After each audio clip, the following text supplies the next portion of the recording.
Greg Kerkvliet returned to the mat for Penn State's last duel of the regular season. But what does this heavyweight's return mean for the Nittany Lions? Let's stop stalling and start talking wrestling.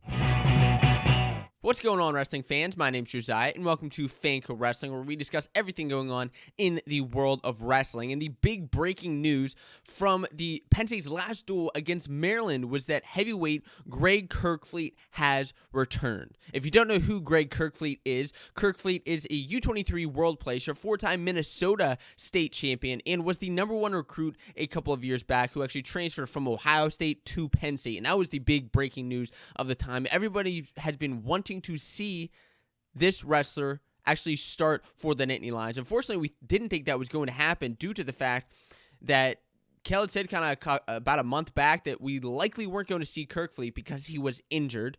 And I think he actually even went through a surgery. But let's talk about his return to the mat. Penn State wrestled Maryland in their last duel of the regular season on Monday night.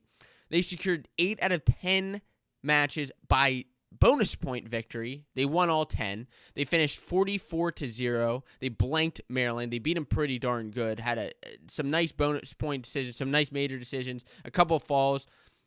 And this secures Penn State as 6-0, undefeated on the 2021 season. Puts them right on par with Iowa. Would have loved to see that duel. Likely not going to get that happening this year. But Greg Kerkvliet returned to the mat, and that was the major story of the night. First match, Greg Kerkvliet runs out. He's here, and he actually had secured 2 pins for the Nittany Lions. One in the regular match where he had a first period cradle pin for Penn State, and then in extra matches, he actually had another pin for the Nittany Lions.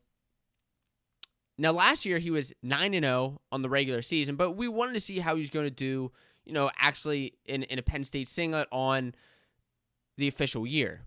It's just kind of like Carter Srirachi. We saw him wrestle last year, had a great season, won the Southern Scuffle, lost the first match of the year, weren't sure how he was going to do, and then ends up beating the number 2 guy 2 weeks in a row, which was amazing. Now, the big question is how he's going to stack up to the rest of the Big Ten, if he even wrestles. So, is he going to wrestle? Well, this is what Cale Sanderson and Roman Bravo Young had to say in the post-match interview, in the post-duel against Maryland. They said that Kerkvliet was cleared, and that's why we saw him in the duel, and we're going to have to see what happens in the postseason. Now, we all know that Cale has a bunch of cards right up his sleeve that he's ready to pull out at any moment. Like, this was completely unexpected. I thought Kerkvliet was out due to his surgery and due to other things going on, but Cale threw him out there, said, this is the match that we want to see what happens. Now, is this enough to say he's good to go the rest of the year? I don't know. That's obviously going to have to be what Cale sees in the room and how he's training in the room, how that's going to happen. As far as the heavyweight race, that's the interesting question, because there's a lot of interesting topics going on with Penn State heavyweights. But first of all, the big rivalry, of course, is Greg Kerkvliet and Gable Steveson. These two have actually wrestled before, not in college, but in high school. They wrestled to a 3-2 match where Gable Steveson, the senior in high school at the time, took out the junior in Greg Kerkvliet. Everybody's been wanting to see them wrestle again in college, and we may get that this year if Greg Kerkvliet actually gets the start for the postseason. But the issue is that, okay, Penn State now has 9 out of 10 guys ranked in the top 20.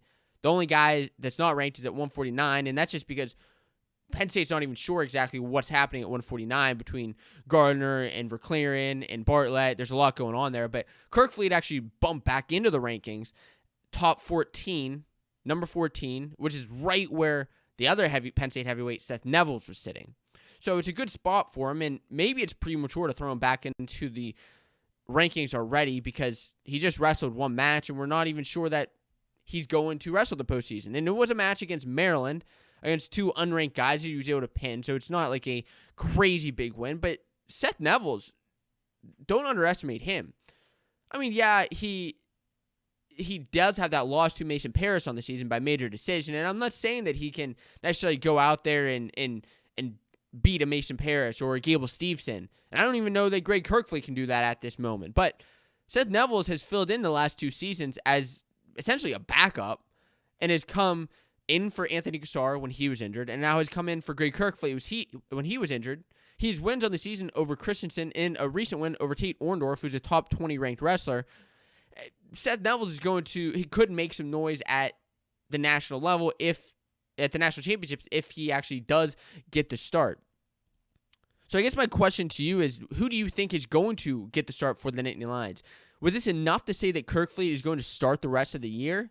Or is Seth Neville still in contention to have that heavyweight spot? I'd love to hear your reactions to Greg Kerkvliet returning to the mat for Penn State in the duel against Maryland.